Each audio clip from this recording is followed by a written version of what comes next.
जय हिंद दोस्तों। स्वागत है हमारे YouTube channel study at home Mahato sir के साथ।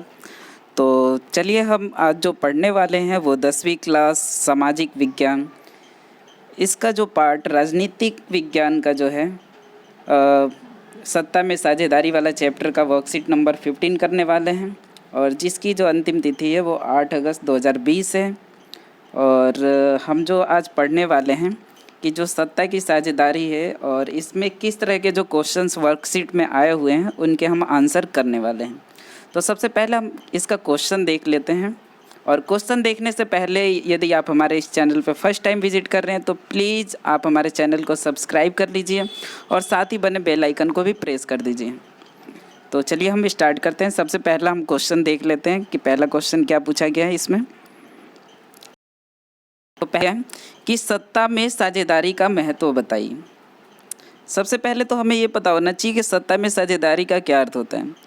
तो सत्ता में साझेदारी का अर्थ होता है, सत्ता का अर्थ होता है शासन, यानी कि किसी भी देश में सत्ता को यानी कि शासन को चलाने के लिए किन किन लोगों का, किन किन दलों का, किन किन सरकारी जो है प्रावधानों का साझेदारी होना ज़रूरी है। तो और इसके क्या इम्पोर्टेंस है, क्या महत्व है, तो उसके बारे में हम बात करने वाले हैं।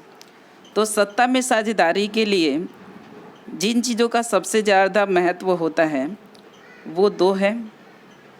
एक तो युक्तिपरक तर्क है और दूसरा है नैतिक तर्क। युक्तिपरक तर्क जो होगा ये ऐसे तरीके होते हैं जिसके द्वारा क्या किया जाता है कि विभिन्न प्रकार के सामाजिक समूहों के मध्य आपसी टकराव को कम किया जा सकता है इसके द्वारा।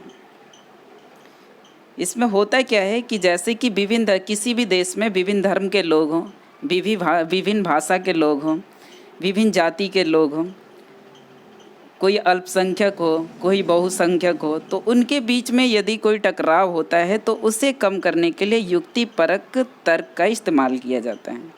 इसके साथ ही अगर किसी देश में राजनीतिक व्यवस्था अगर उसे स्थायित्व प्रदान करना है तो वहाँ पे भी क्या होता है, युक्तिपरक तर्क का काम होता है। युक्तिपरक जो तर्क का ही इस्तेमाल किया जाता है। दूसरा तरीका है नैतिक तर्क। नैतिक तर्क में क्या होता है कि जहाँ पे लोकतंत्र को क्या है कि सबसे ज़्यादा इम्पोर्टेंस दिया जाता है, यानी कि लोकतंत्र को आत्मा भी कहा जाता है यहाँ पे, यानी कि सत्ता यानी कि शासन अगर चलाना है तो वहाँ पे लोकतंत्र होना ज़रूरी है किसी भी देश या राज्य में। इसके साथ ही नैतिक तर्क का जो दूसरा पार्ट है सरकार को वैधता प्रदान करता है, यानी कि वहाँ की जो सरकार है वो लीगल तरीके से कोई काम कर रही है नहीं कर रही है, ये नैतिक तर्क के अकॉर्डिंग ही हमें पता चलता है।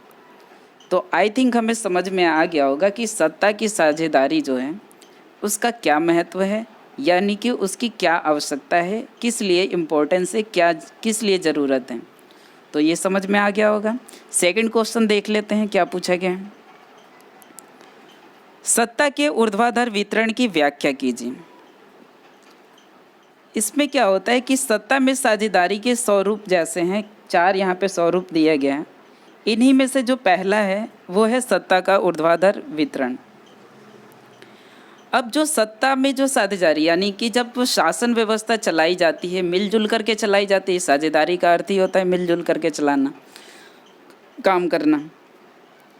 इसमें क्या होता है, जो बंटवारा होता है वो केंद्र सरकार को टॉप पे रखा जाता है, ऊपर रखा जाता है, फिर आता है राज्य सरकार, फिर उसके बाद आता है स्थानीय निकाय आता है।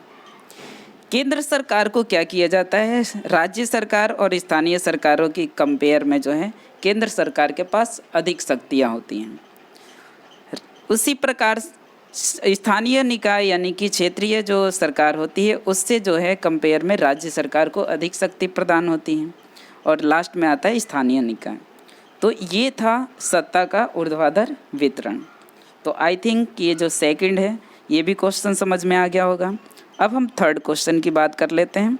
इस थर्ड क्वेश्चन में पूछा गया है सत्ता के क्षैतिज वितरण की व्याख्या कीजिए। सत्ता में साझेदारी का स्वरूप का जो सेकंड पार्ट है इसमें सत्ता का क्षैतिज वितरण, जिसके पार्ट है विधायिका, कार्यपालिका और न्यायपालिका। इसी तरह से किसी देश में अगर शासन व्यवस्था चलानी है तो उसमें इम्पोर्टेंस है कि विधायिका किस तरह से कार्य करती है, कार्यपालिका और न्यायपालिका। इसमें न्यायपालिका ऊपर रहती है, फिर उसके बाद आती है विधायिका, फिर कार्यपालिका होती है। विधायिका का काम होता है कानून बनाने का काम होता है, कार्यपालिका का जो काम होता है वो पारित करने का काम होता है, और न्यायपालिका का काम होता है न्याय दिलाने का काम होता है। तो यहाँ ये भी समझ में आ गया है कि सत्ता का जो क्षैतिज वितरण है, इसमें ज़्यादा डिटेल में नहीं लिखना है, थोड़े थोड़े पॉइंट एक एक दो दो लाइन लिख लेने हैं विधायिका, कार्यपालिका और न्यायपालिका के बारे में। इसके बाद लास्ट क्वेश्चन देख लेते हैं। तो भारत में सत्ता के साझेदारी के कौन कौन से रूप अपनाए जाते हैं, उदाहरणों के माध्यम से स्पष्ट कीजिए।